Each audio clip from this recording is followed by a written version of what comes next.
Never thought the word until would have such an impact and just mean so much because while you were saying it, I was kind of going through it and I was like, well, how does this even work? And it was like, well, and I like said it in my head, like, well, I can get there until I do this.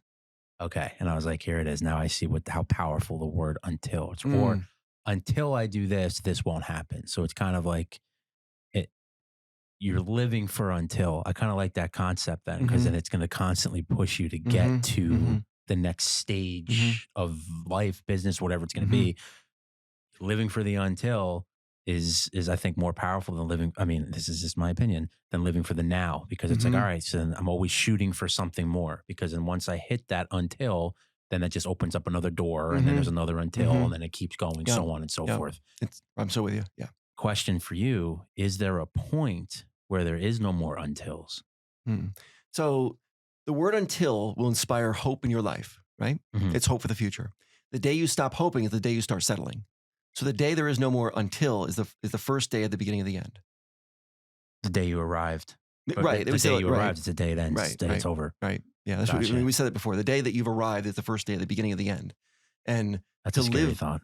it is true, right? Yeah. And that's why we say like, don't ever try to maintain, don't ever think you're going to arrive to a destination, because you can always be a better version than who you were yesterday, tomorrow. That's the key. People that think, well, I'm good enough. Anyone that's coasting only coasts downhill.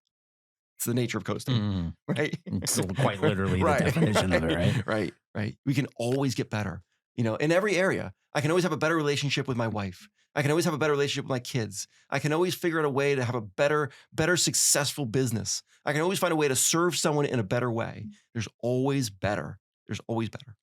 Mm. Do you remember when the switch happened? I feel like I'm trying to come at it from like a different, right? Like up until like, I don't want to say this point, but the idea of until makes sense, right? So I've been living like that for a substantial amount of time. Do you remember a point in your life when you were, I feel like there's a realization that clicks. I really Mm-hmm. do. Like how, Mm-hmm. like just the way the world works. Like there's your reality and then there is the reality. And I still, Mm-hmm. people live in their own reality. Mm-hmm. But then there's a moment when it clicks where it's Mm-hmm. like, if I just follow the rules of reality, like the world and how it truly works, how business works, how money moves. Do you remember that moment where it was like, okay, because now that I understand the basics and I understand the ins and outs, that until now comes into play. Mm-hmm. And that's what got you to where you were from a level of success. Um, I don't know if there's a moment, Ralph, because like I think like what we're kind of talking about here is wisdom. Mhm. And there's never a moment where you're like, I'm wise. Like that never happens. And I if wouldn't it, say wise. I'm saying like where like things just made sense. sure, right. And I'm That's with, what I mean. and yeah, and I'm with you on this. But everybody hears the world through a different set of ears of experience that they've lived through. So you may hear something today that means nothing to you. And then 5 years from now, Okay. those exact same words will go, oh my God. But you've already heard it.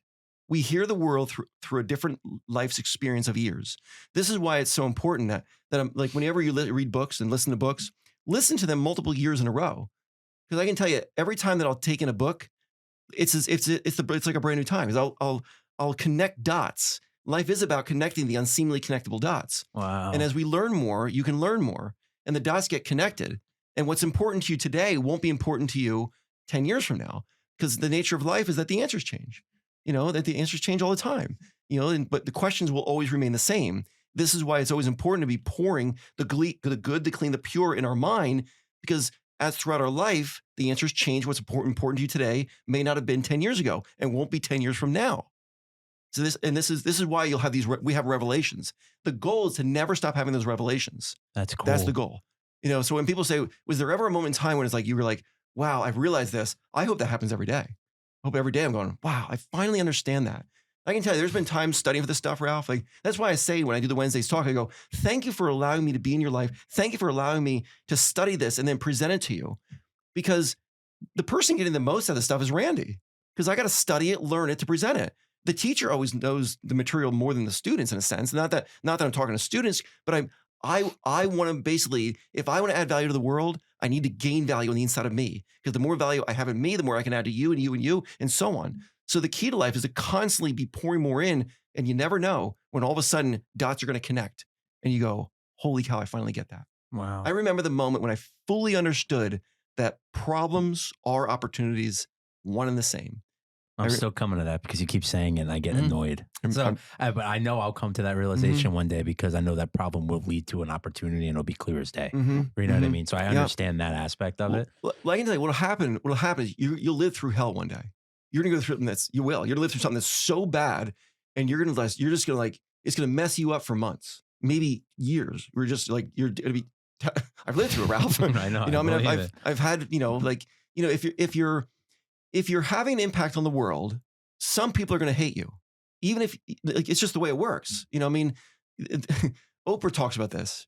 She says, if you're out there and you're positive and you're adding value to the world, there are some people that are going to be kind of jealous about this, and they're not going to say to you, "Hey, you know what? You're kind of like reflecting stuff in me that I'm not liking, and I'm feeling insecure about this." They're not going to say that to you. They're going to go, "Who does that person think they are? How dare them?" And they're going to try to do everything to shut you down and make you stop. And they're going to come after you.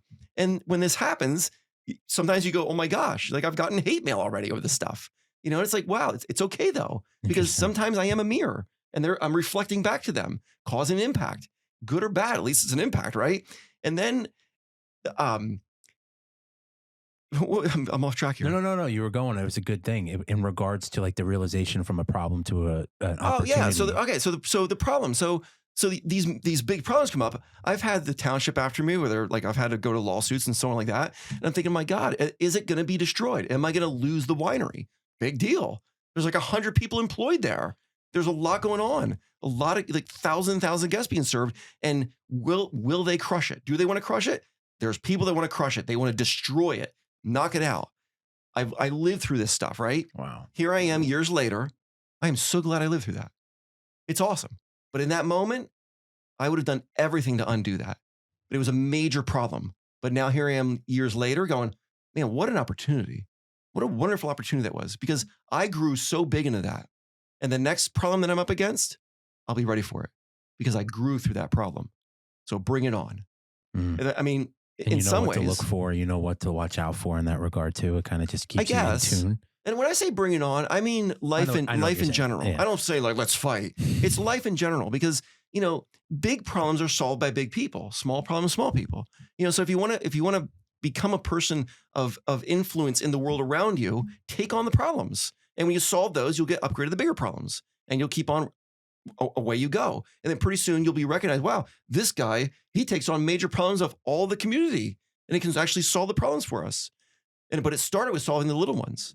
If you can't solve the little ones, you can't solve the big ones, but most people are trained to avoid problems. Problem is a negative word. Avoid the problem. Like when you take a test, what's the problem? It's like, you're right. And it starts at a young age. Here's a test to take, solve the problems. It's like, wow, I got to fix these things. Wow. That shouldn't be the mindset of humanity. It should be here are the opportunities to figure out for the rest of your life. That's what an exam should be called. And a test should be called, not a list of problems, but a list of opportunities to get upgraded to more opportunities. That would change society. But we're programmed to think problems are bad. Get them out of your life. No, take on more problems because the problems are the opportunity that you can solve to create a better life for you and your family and society around you. Imagine if everyone in the world had a mindset to solve all the problems that exist in humanity. Holy cow. Yeah, right. Holy cow, right? They'd be hugging on the streets. It would change everything. It would change it all, right?